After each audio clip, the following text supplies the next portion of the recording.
Hola, en este vídeo vamos a ver los riesgos de sufrimiento futuro, que son los riesgos de que en algún momento no futuro tenha lugar quantidades de sofrimento muito grandes, muito maiores daquelas que acontecem na atualidade. E para vermos isso, o que vamos é, em primeiro lugar, examinar quais podem ser os tipos de riscos que pode haver dentro deste grupo. Depois vamos ver quais são os fatores que fazem que esses riscos possam ser maiores.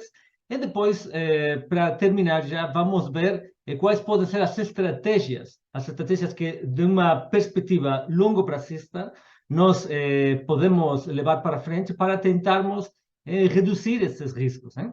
Então, vão ser estratégias direcionadas, isto é, estratégias muito concretas que elas podem reduzir estes riscos de umas maneiras muito específicas, em âmbitos muito concretos. Então, para vermos isso, vamos começar já com a primeira questão, os tipos de risco de sofrimento massivo que podem acontecer no futuro. Então, para ver isso, podemos começar distinguindo estes riscos em dependência ao tipo de atitudes que agentes podem ter cara a estes. Que aqueles indivíduos ou que aquelas coletividades que, com a sua ação ou a sua inação, podem fazerem que aconteçam estes riscos de sofrimento, que se atualizem na verdade. Quais são essas diferentes atitudes? Então, em primeiro lugar, há riscos que acontecem pela simple desconsideração pelos animais. Então, isso pode acontecer de maneira muito parecida ao que ocorre na atualidade com a exploração animal. Então, os animais eles são matados e eles sofrem terrivelmente para sua exploração, para obter produtos como, por exemplo, sei lá, produtos como tipo comida ou tipo roupa e outros semelhantes. Mas isso não é porque os seres humanos têm uma intenção de danar estes animais. O que acontece aqui é que os seres humanos não se importam com que estes animais sofram esses danos porque eles querem obter esses produtos ou serviços que implicam danar esses animais. Então, o mesmo pode continuar acontecendo no futuro. Depois, pode haver também riscos de sofrimento devido a uma atitude cruel. Então, pode acontecer que os seres humanos no futuro, ou outros agentes no futuro, eles têm a intenção de danar os animais. Então, atualmente, isto também acontece. Há seres humanos que eles, por sadismo, fazem coisas tipo, sei lá, torturar animais. O que se passa é que, na atualidade, isso é possível fazer só com uns poucos animais. Mas, no futuro, é possível que haja maneiras para fazer isso a muitos seres sencientes. Isso tornaria este problema muito mais grave. Depois também pode haver riscos de sofrimento que são devidos não a uma desconsideração necessariamente, não a crueldade, mas que simplesmente sejam inadvertidos. Eles podem acontecer por razões acidentais e acontecer que aqueles que estão a causar estes danos não reparem nisso, não são conscientes de que isso está acontecendo. E, finalmente, podem acontecer também danos naturais. Esses danos naturais podem ser como, por exemplo, os que estão a acontecer agora, que estão a sofrer animais no mundo selvagem, e pode acontecer que esses danos, eles pudessem ser reduzidos pelos seres humanos ou por outros agentes. Mas o que se passa é que, se não há um interesse, se não há uma consideração por estes animais, então não há um interesse em reduzir os danos que estes seres estão a sofrer, então não se vai fazer nada para reduzir esses danos, mesmo que fazer isso fosse efetivamente possível. Então, uma vez que já vimos isso pode nos ser de utilidade para entendermos melhor os tipos de dano que podem acontecer no futuro conforme a outra classificação. Então, quais são os cenários de sofrimento massivo que nós podemos considerar aqui? Bom, em primeiro lugar, pode haver um aumento da exploração animal, que ela já acontece a dia de hoje, mas pode ser que simplesmente essa exploração aumente. Depois, pode haver também uma expansão do sofrimento dos animais selvagens. E, finalmente, pode ser que no futuro sejam criadas novas maneiras nas quais haja seres sencientes que sofram terrivelmente. Então, vamos ver um pouco mais no detalhe quais podem ser estes tipos de danos. Em primeiro lugar, vejamos esse cenário no que há um aumento de exploração animal. Como é que isso pode acontecer? Bom, em primeiro lugar, o que pode acontecer é que aquela exploração animal que já está a acontecer a dia de hoje, ela seja expandida. Pode ser expandida de maneira escalar, isto é, a mesma exploração, mas em números muito, muito mais grandes. Mas, para além disso, pode ser que no futuro essa exploração se torne qualitativamente pior, isto é, que o sofrimento que animais, ou os danos que os animais estão a sofrer, se tornem mesmo piores. E também pode acontecer que se criem novas maneiras de explorar os animais não humanos. Isso, para nós, pode resultar um pouco surpreendente, se calhar, porque nós podemos achar que, se calhar, os seres humanos já descobriram todas as maneiras de andar a fazer dano aos outros animais. Mas isso nem tem por que ser assim, em absoluto. Então, para entender isso, podemos considerar o seguinte, podemos considerar o caso atual da gadaria industrial, das fazendas industriais. No passado, ativistas pelos animais do passado, tipo de há 100 anos ou mais de há 100 anos, não podiam prever isso. Aqui podem ver nesta imagem um protesto em defesa pelos animais. E este protesto, de há mais de 100 anos já, está centrado na exploração dos animais empregados para experimentação animal. E o que acontece é que, naquele momento histórico, já existia uma industrialização na produção de múltiplos produtos, mas não ainda da gadaria. O que aconteceu é que os movimentos de defesa dos animais, eles não conseguiram fazer essa previsão de que a mesma coisa podia acontecer no caso da exploração dos animais. E então o mesmo pode acontecer que, na atualidade, nós não estejamos a ser capazes de prever outras formas de exploração animal que podem acontecer no futuro. Um outro exemplo disso podemos vê-lo no fato de que as primeiras fazendas industriais exploravam animais como mamíferos ou como aves, mas na atualidade a grande maioria dos animais que são explorados não são esses. São animais como peixes ou também como invertebrados, como crustáceos ou insetos também. Então isso também, de novo, é uma coisa que não foi muito prevista em décadas passadas e que no dia de hoje nós estamos a ver. Hoje, na atualidade, na verdade, a grande maioria de animais que são explorados são estes, são animais muito pequenos também. Então, podemos também prever que no futuro isto vai continuar a se espalhar, de maneira que aqui teríamos uma prioridade também em tentar evitar novas maneiras em que animais podem ser explorados. Bom, a segunda maneira que já vimos em que os animais, o sofrimento dos animais pode aumentar muito significativamente no futuro é com a expansão do sofrimento dos animais selvagens. Isto pode ser com um aumento do número de animais que há no nosso planeta, mas pode acontecer também que a vida, incluindo a vida senciente no nosso planeta, seja propagada a outros lugares fora do nosso planeta, acidentalmente ou também mesmo de maneira intencional. Por que isso é importante? Bom, na atualidade existem múltiplas maneiras nas que os animais selvagens são ajudados. Existem, por exemplo, resgates que algumas pessoas fazem a título individual, mas também existem iniciativas como centros de ajuda, hospitais para animais doentes, feridos. Existem também iniciativas como a vacinação de animais selvagens, protocolos de ajuda a animais afetados por desastres naturais, etc. Isto é muito importante porque, contra o que muitas pessoas acham, os animais no mundo selvagem, eles sofrem de maneira muito terrível por diferentes fatores, como podem ser enfermidade, condições climáticas hostis, fome, sede, conflitos, etc. E então, o problema com isso é que esse sofrimento ele pode ser expandido mesmo fora da Terra. Podemos achar que isso é uma coisa, um bocadinho de ficção científica, mas se consideramos o que aconteceu no ano 2019, vemos que isso pode ser real. No ano 2019, uma nave israeli, ele tentou alunizar na Lua, mas teve um acidente, então não conseguiu.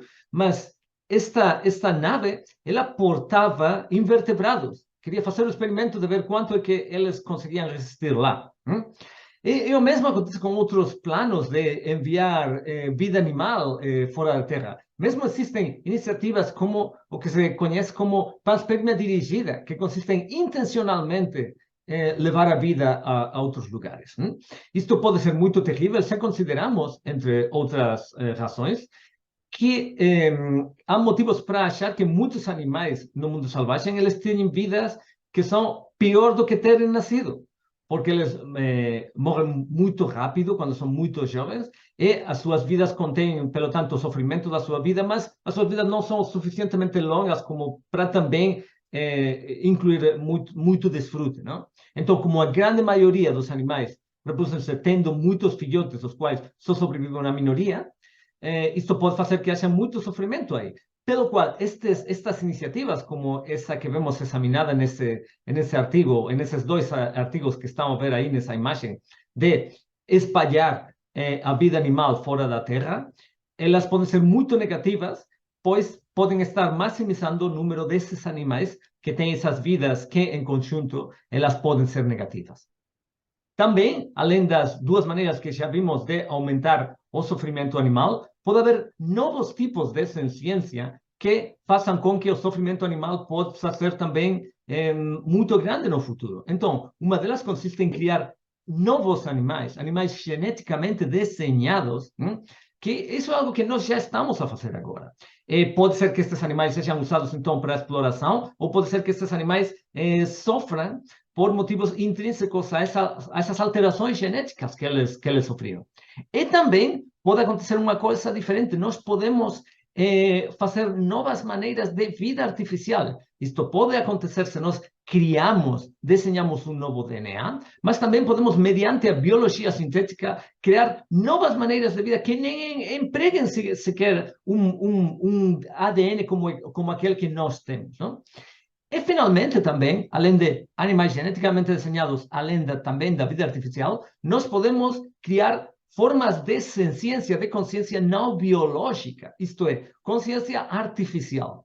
Isto acontece porque a base pela qual nós temos experiências não é uma coisa mágica e não é por nós termos células biológicas. É simplesmente porque os nossos organismos, eles processam informação de maneira complexa. Isso acontece nos nossos sistemas nervosos, que essa informação é processada. Essas funções são as que fazem possível esse processamento de informação que nós sejamos sencientes. Então, o que acontece é que se essas funções fossem também feitas por uma estrutura não biológica, mas artificial, mas que conseguisse fazer estas funções, conseguisse processar essa informação de maneiras igualmente complexas, poderiam também dar lugar a experiências. Não? E por isso, então, que a possibilidade de sofrimento artificial é uma possibilidade real para o futuro, é uma coisa que nos deveria preocupar. Muito bem, então, visto isso, vamos ver agora quais são os fatores de risco para que estes riscos de sofrimento futuro possam ser aumentados. Então, há uma que é, em primeiro lugar, temos 3 fatores que podem causar sofrimento massivo por desconsideração. Em primeiro lugar, imaginemos que há uma nova tecnologia que é potencialmente muito ruim para certos indivíduos, potencialmente desastrosa para eles. Mas acontece que há outros indivíduos que eles podem se ver beneficiados por esta tecnologia. Então, o que acontece se aqueles que podem ser beneficiados não se preocupam com aquilo que pode acontecer, aqueles que podem ser prejudicados por ele? Então, o que vai acontecer é que esses indivíduos vão implementar essa tecnologia e isso vai ser desastroso para outros. Há exemplos disso históricos, como podem ser as fazendas industriais que já vimos, ou, por exemplo, mesmo no caso dos seres humanos, o desenvolvimento do armamento contemporâneo.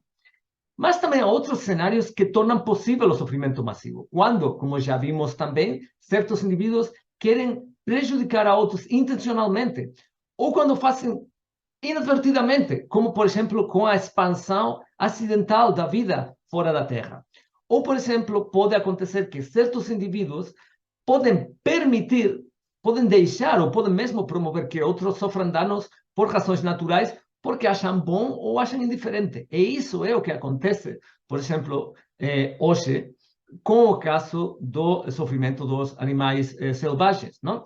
Então, no primeiro caso, por exemplo, do dano intencional, já vimos que isto pode verse magnificado no futuro. Um exemplo muito claro pode ser se nós, por exemplo, temos a possibilidade de criarmos inúmeras ciências artificiais. No segundo caso, no dano inadvertido, isso pode acontecer, por exemplo, naves que vão lá fora do planeta Terra, elas levem acidentalmente micro-organismos, ou podem levar invertebrados também, sem que haja uma consciência do problema que isto pode causar. E, no caso terceiro, pois, isso também pode acontecer se essa expansão do sofrimento dos animais selvagens é feita intencionalmente. Bom, então, o que acontece com estes riscos de sofrimento futuro para seres sencientes? Em primeiro lugar, eles, como já podemos imaginar, não são triviais. Eles podem acontecer. Mesmo que não sejam muito possíveis. Na verdade, eu acho que é uma questão complicada nós chegarmos a atribuir uma probabilidade mais ou menos exata de quão possíveis eles podem ser.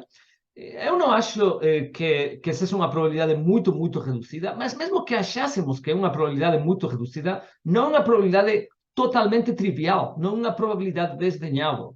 E o que acontece é que os efeitos potencialmente destes riscos seriam muito grandes mesmo. E o problema também é que é fácil ignorá-los, pois a maioria das pessoas elas são muito curto-pracistas. E também a maioria das pessoas que são longo-pracistas elas são muito otimistas com o futuro. Eles acham que o futuro vai ser muito bom. Por isso é muito fácil ignorar estes riscos. E o que está acontecendo é que hoje não estão a ser abordados, não estão a ser tratados estes riscos. Não? Então, fatores de risco que podemos ter para isto tornar-se ainda pior. Em primeiro lugar, como já vimos, a desconsideração pelos seres não humanos, a desconsideração especialmente pelas entidades não biológicas, a demanda de produtos e serviços cuja produção pode fazer que se dane os animais ou outros seres sencientes. Depois, a prevalência de valores ecocêntricos, né? Em vez da preocupação pelos seres sencientes, como acontece no caso do ecologismo, muitas vezes fronte à defesa de animais selvagens. O progresso diferencial, o progresso tecnológico, de tecnologias que permitem danar os outros animais, é muito rápido, e o progresso moral, né? Se ele acontecer, que talvez não aconteça, vai muito mais a devagar. E, por último, a expansão humana, quando a expansão humana pode ir também acompanhada pela expansão do sofrimento dos animais e outros seres sencientes que eles podem causar.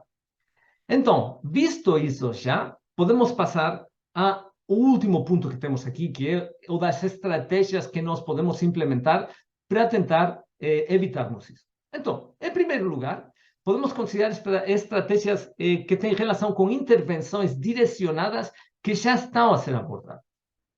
Com respeito à exploração animal, uma delas é o estabelecimento das proteínas não animais como prevalentes nas nossas sociedades. Também a proibição de novas formas de exploração animal, que isto se calhar pode ser mesmo mais simples do que terminar com aquelas que já estão a acontecer hoje.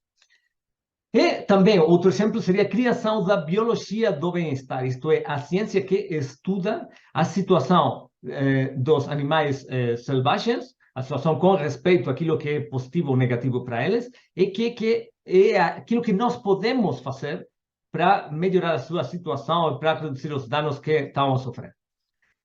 Quanto às outras estratégias, aquelas que não estão a ser abordadas, que são negligenciadas, também há várias que nós podemos considerar. Impedir a engenharia de novas formas de ciência que possam ser exploradas, que possam sofrer. Não?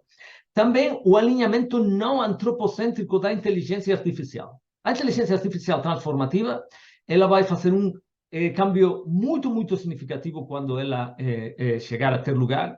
E o que pode acontecer é que se esta inteligência artificial está alinhada com valores que são hostis aos animais não humanos ou às entidades não humanas, ela pode ser terrível, pois pode contribuir a aumentar o sofrimento e outros danos que estes indivíduos não humanos podem sofrer. Também pode haver uma regulação da exploração espacial para impedirmos a contaminação artificial ou a expansão voluntária da vida animal senciente. Depois, já por último, acho que há vários recursos que vocês podem ver. O Sentience Institute, ela é uma organização que trabalha nesta questão. Tem um podcast onde trata diferentes problemas que têm a ver com a situação dos seres sencientes. E, em particular, eles trabalham com esta perspectiva longo-prazista. E aqui, dentro do podcast desta organização, eu posso recomendar dois capítulos que há, onde eles entrevistam o Tobias Baumann, que é uma das pessoas que tem trabalhado nessas questões de evitar os riscos de sofrimento futuro. Então, eu recomendo ouvir para eles. Também o Center on Long-Term Risk, essa é uma organização que trabalha para prever riscos de sofrimento futuro, com a focagem, sobretudo, na ciência artificial. Também tem muito material aí que podem ler desta organização. O site do Brian Tomasic, Essays on Reducing Suffering, ele tem também muita informação e muitos artigos bem interessantes que tratam sobre múltiplas questões, mas também, em particular, sobre essas que nós vimos hoje. Foi o Brian Tomasic que começou a indicar a importância que tem esta questão e como ela está a ser negligenciada. Também a ética animal tem vários artigos, várias publicações tratando, de uma maneira ou outra, questões relacionadas com isso. Tem este em concreto, a importância do futuro, no que se tratam também estes problemas. Eu recomendo a sua leitura. E, por último, o Center for Reducing Suffering, ele também trabalha nestas questões, como podem ver aí, os riscos de sofrimento futuro é uma das suas prioridades. De maneira que também aqui podem ver muito material para se informar mais sobre essas questões. E também, se vocês quiserem fazer voluntariado sobre isso, podem colaborar com qualquer dessas organizações que eu já citei. E isso é tudo. Espero que isto possa ter sido de utilidade para compreender um pouco melhor esta questão. Na verdade, há muitas outras coisas que poderiam ser ditas. Nós aqui não temos o espaço, o tempo necessário para tratá-las, mas se nós temos uma perspectiva longo-prazista, é bem importante levar em consideração estes riscos, pois não só podemos desconsiderá-los, como já disse, se simplesmente não consideramos a importância do futuro. Mas também nós podemos achar que o futuro é importante, termos uma atitude longo-prazista, mas sermos, se calhar, otimistas demais, achar que o futuro ele vai ser seguramente muito bom, e então podemos, se calhar, estar a promover trajetórias possíveis no futuro que podem dar errado e podem dar em que o futuro seja não só pior do que nós achávamos que ia ser, mas mesmo muito pior do que é já o presente. Então, isso é tudo. Muito obrigado pela sua atenção.